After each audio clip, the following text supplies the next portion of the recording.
ఉమ్మడి పశ్చిమ గోదావరి జిల్లాలో రొయ్యల ధరలు పతనం కావడంతో రైతులు ఆందోళన చెందుతున్నారు. అమెరికా ఎగుమతులపై ఆ దేశ అధ్యక్షుడు ట్రంప్ భారీ సుంకం విధించడంతో ఎక్స్పోర్ట్ క్వాలిటీ రొయ్యలను కొనుగోలు చేసేందుకు వ్యాపారులు ముందుకు రావడం లేదు. దీంతో వచ్చే వారం రోజుల పాటు రొయ్యల పట్టుబడులను సాగించకూడదని రైతులు నిర్ణయించుకున్నారు. 20 నుంచి 40 కౌంట్ రొయ్యల ధరలు దాదాపుగా 50 నుంచి 60 రూపాయల వరకు పడిపోవడంతో నష్టాలు తప్పవని రైతులు భావిస్తున్నారు. జిల్లా ఆక్వా రైతులు త్వరలోనే సమావేశం ఏర్పాటు చేసుకుని రొయ్యల రైతులు ఎదుర్కొనే సమస్యను ప్రభుత్వం దృష్టికి తీసుకెళ్లాలని నిర్ణయించుకున్నారు.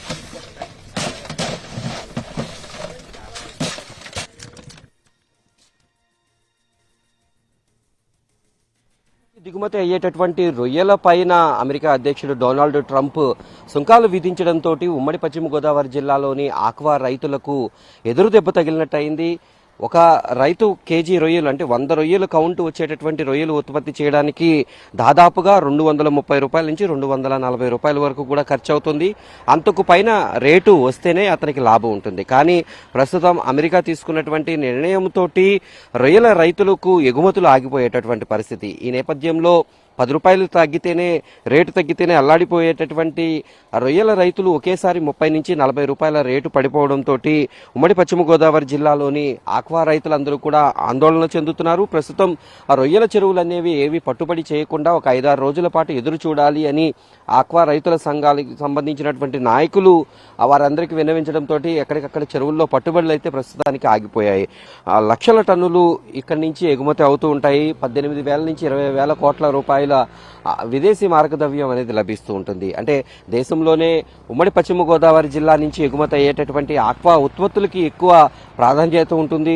ఈ నేపథ్యంలో ఈ ప్రాంతానికి చెందినటువంటి రైతులు తీవ్ర ఇబ్బందులు ఎదుర్కొనేటటువంటి పరిస్థితి కనిపిస్తూ ఉంది. ప్రస్తుతం ఏదైతే రొయ్యలు ఉన్నాయో ఇప్పుడు అంటే 50 కౌంట్ కంటే కూడా తక్కువ ఉన్నటువంటివి ఏవైతే ఉంటాయి కేజీకి 20 లేదా 30 లేదా 40 రొయ్యలు తూగేటటువంటి వాటిని ప్రస్తుతం ఎగుమతిదారులు కూడా పూర్తిగా కొనుగోలు అనేది నిలిపివేశారు. దీంతో పట్టుబడి చేయాలా వద్దా అనేటటువంటి మీమాంసలో ఇప్పటికీ రైతులైతే కనిపిస్తున్నటువంటి పరిస్థితి. ఈ నేపథ్యంలో పరిస్థితి ఎప్పుడు మారుతుంది, ఒకవేళ మారకపోతే ఇంకా రేట్లు మరింతగా పడిపోతే ఏంటి పరిస్థితి అనేటటువంటి ఆందోళన రైతుల్లో అయితే వ్యక్తమవుతోంది. గత నెలలో మొత్తం కూడా ఒక కేజీకి అంటే 100 కౌంట్ ఉండేటటువంటి రొయ్యలు సుమారుగా 270 రూపాయలు 260 రూపాయల వరకు కూడా పలికింది. తర్వాత ఒక 10 రూపాయలు తగ్గినప్పటికీ కూడా పెద్దగా నష్టం లేదనుకున్నారు. కానీ 70 కౌంట్ వచ్చేసరికి ఇప్పుడు ప్రస్తుతం 240 రూపాయల కంటే కూడా తక్కువ నమోదవుతుంది. ఇక కేజీకి 30 కౌంట్ వచ్చేటటువంటి రొయ్యలు ఏవైతే ఉన్నాయో అవి దాదాపుగా 400కి పడిపోయింది. అంటే